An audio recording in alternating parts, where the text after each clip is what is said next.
Саламатсыңарбы балдар? Кутман күнүңүздөр менен. Анда эмесе кезектеги 4-чү чейректин сабагын баштайлы. Сабак кыргыз тили сабагы, 4-чү чейректин 1-чи сабагы. Бүгүнкү өтө турган сабагыбыздын темасы балдар сүйлөмдүн бир өңчөй мүчөлөрү.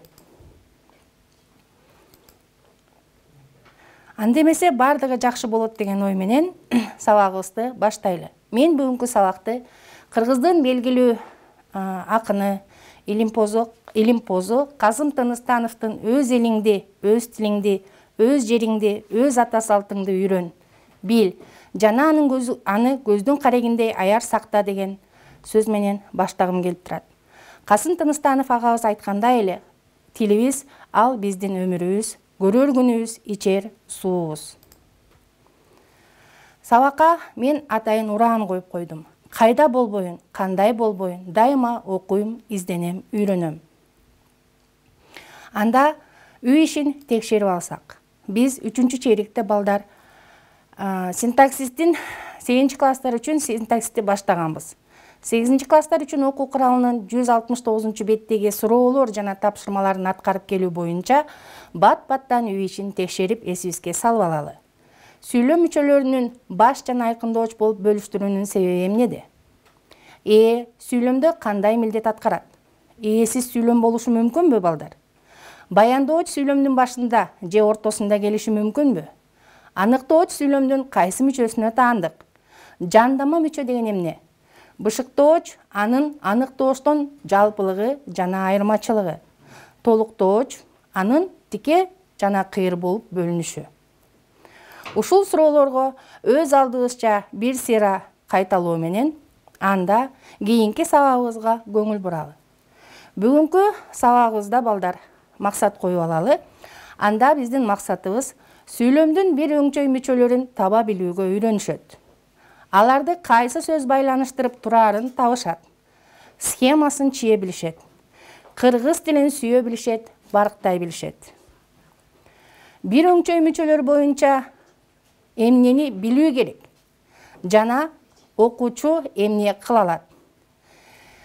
Бир өңчөй мүчө кантип жасалаарын билишибиз керек балдар. Анын жасалуу жолдорун билишибиз керек жана анын белгилерин үйрөнүшүбүз керек.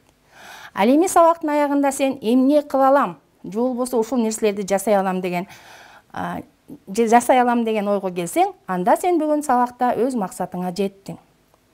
Эгерде сен тексттен бир өңчөй мүчөлөрдү таба алсаң, эгерде сен тыныш белгилерди туура коя билсең, өз кебибизде бир өңчөй мүчөлөрдү туура колдоно алсак, демек биз сабакта максатыбызга жеткен болобуз. Анда баштадык. Бир өңчөй мүчөлөр. Бир өңчөй мүчө деген эмне? Көрсө, грамматикалык жактан бирдей түзүлүштө болот экен, бирдей суроого жооп берет экен, бирдей сүйлөм мүчөсүнүн милдетин аткарат экен. Мына ушундай нерселерди аткарганда гана алар бир өңчөй бир өңчөй баяндооч, бир өңчөй аныктооч, бир өңчөй толуктооч жана бир өңчөй бышыктооч, башкача айтканда бир өңчөй мүчөлөр деген түшүнүктү берет. Сүйлөмдүн бир өңчөй мүчөлөрү атайын тил илиминде эрежеге негизделет. Өз ара тең укуктагы, тең байланыштагы бир нече сөз бирдей суроого жооп берип, бирдей синтаксистик милдетти аткарып, сүйлөмдүн бир мүчөсү менен байланышып турса, бир өңчөй мүчөлөр деп аталат. Сүйлөмдөгү бир өңчөй мүчөлөр бири-бири менен биринчиден интонация жана байланыштыргыч тыным аркылуу байланышат. Бир өңчөй мүчө атайын шарттуу белгиси бар, ал тик бурчтук. Көп учурда тил илиминде бир өңчөйдү биз мына ушундай белги менен белгилейбиз. Кыргыз тилинде бир өңчөй мүчөлөр өз ара эки жол аркылуу байланышат. Биринчи жол интонация аркылуу. Бир өңчөй мүчөлөр өз ара эч кандай грамматикалык каражаттарсыз эле санак интонациясы аркылуу байланышса, демек бул интонация аркылуу байланышкан жол. Мисалы, үнү да өтө эле кырааттуу, ыргактуу жана муңайыңкы эле. Экинчи жол байламталар аркылуу. Кыргыз тилинде бир өңчөй мүчөлөрдү өз ара жана, менен, да, дагы, же болбосо ары бирде деген байламталар байланыштырат. Акылай ары сулуу, ары кичипейил жан эле. Бул жерде ары деген байламтаны колдондук. Эми мен силерге бир өңчөй мүчөлөрдү схема аркылуу көрсөтүп чыгайын.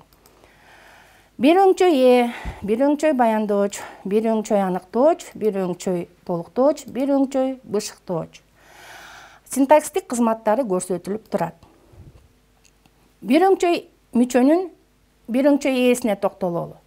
Сөзсүз түрдө бир канча сөздөн турат дагы, кимдер эмнелер деген суроого жооп берүү менен бир өңчөй ээни түзөт. Мисалы, үйгө Асел, Зарыл, Тилмеч бурмалар киришти. Силер схемадан көрүп турасыңар. Ошондой эле бир өңчөй баяндооч эмне кылат? Башкача айтканда, баяндооштун суроолоруна жооп берет. Элибиз эзелтеден ынтымакты жогору баалашат, сыйлашат, баркташат. Андан кийин бир өңчөй аныктооч чыдамкай, токтоо, эмгекчил адам гана баарын жеңет. Кандай деген суроого жооп берүү менен бул чыдамкай, токтоо, эмгекчил деген сөздөрдүн бардыгы бир өңчөй аныктооштук милдетти аткарышты. Бир өңчөй толуктооч эмнени? Бул бир өңчөй толуктооч суроолорун балдар билебиз. Жөндөмө мүчөлөрүнүн жана ким менен эмне менен деген суроого жооп берет. Мен сенин билимиңди, тажрыйбаңды, адамгерчилигиңди сыйлаймын.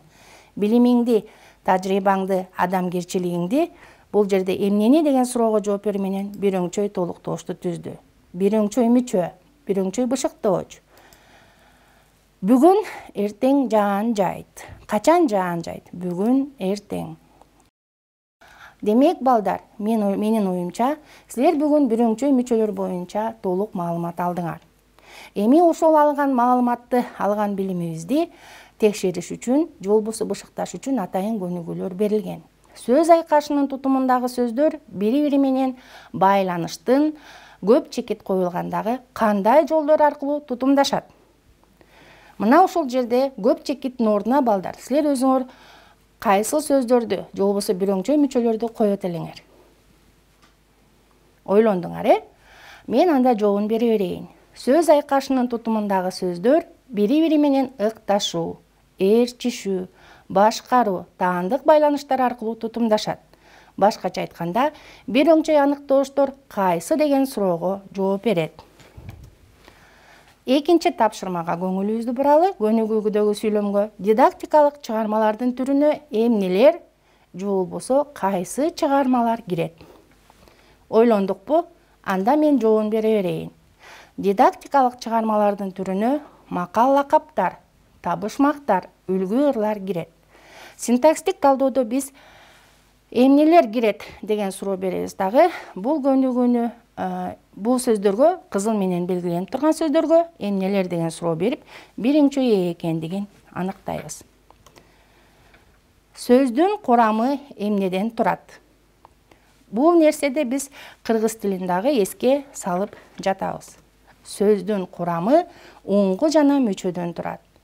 Уңгу жана мүчөдөн деген сөзгө биз эмнеден деген суроо беребиз дагы. Бул бир өңчөй толуктооштук кызматты аткарды, балдар. Анда силерге дагы бир тапшырма берип кетейин. Силер азыр бир өңчөй мүчөлөрдү табабыз. Анын кайсы сөз түркүмүнөн жасалгандыгын айтабыз. Кандай грамматикалык түзүлүштө тургандыгын жана кандай грамматикалык формада экендигине талдоо жүргүзөбүз. Чоңдугу алакандай болгон саргылт, кызгылт калдыркан көпөлөктөр ар жерде кылактайт. Көрүнүп тургандай эле биз бир өңчөй мүчөлөрдү табышыбыз керек. Бул сүйлөмдө бир өңчөй аныктооштор саргылт, кызгылт. Алардын суроосу кандай? Кайсы сөз түркүмүнөн жасалды болду экен? Сын атооч сөз түркүмүнөн жасалган. Уңгусу боюнча сары кошу гылт, кызыл кошу гылт деген мүчөлөрдүн жардамы менен, башкача айтканда басаңдатма даража жасоочу мүчөлөр аркылуу жасалды. Формасы боюнча жөнөкөй гана формада, бир гана сөздөн турат. Эми саргылт менен кызгылт кантип байланышты? Жөн эле интонация аркылуу байланышты. Экинчи тапшырма. Туристтер Ысык көлдө, Соң көлдө, Сары челекте эс алышты. тапшырма жанакыдай эле. Сүйлөмдөн бир өңчөй бышыктоошторду табабыз. Туристтер кайда эс алышты? Ысык көлдө, Соң көлдө, Сары Челекте. Булар бир өңчөй бышыктооштор. Булардын суроосу кайда деген суроого жооп берет.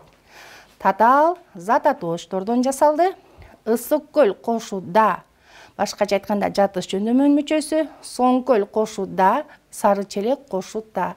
Бул татаал зататооштордон жасалгандыктан татаал формада деп беребиз. Бул бир өңчөй мүчөлөр дагы интонация аркылуу байланышат. Эми балдар мен силерге тапшырма берейин. Бул чыгып жаткан сүйлөмдөрдү жазып алабыз дагы, мен көрсөткөндөй жол менен талдоого алабыз.